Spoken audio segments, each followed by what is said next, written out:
So in short, the coming age would be an age marked by the presence of the Spirit. Now, according to the context, this prophecy will be fulfilled sometime near the end of the tribulation and into the millennial reign of Christ. Charles Feinberg states, quote, "The prophet is speaking of the latter days for Israel, a period which covers both the tribulation period and the reign of the Messiah which follows it. At that time, God will pour out his Spirit, the blessed Holy Spirit, upon all flesh." Now, several truths are implied here. Number one, the figure employed is taken from the analogy of rain, Joel 2:23. Number two, the pouring out reveals the Spirit is from above. Number three, the Spirit is given in abundance. The outpouring of the Spirit is to be upon all flesh. It will be universal in character and scope. But does this mean universal for all Israel or for all mankind generally?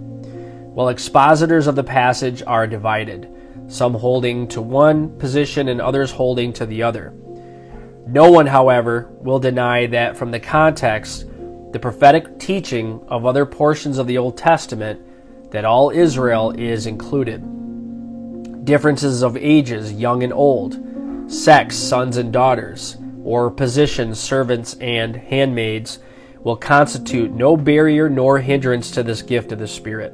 Now, if we compare the words of Isaiah and Peter, we note that the last days are the time when Mount Zion will be the chief mountain in the millennial reign of the Messiah. It is at that time that the prophecy of Joel, which Peter quotes, will be fulfilled. Notice these following verses.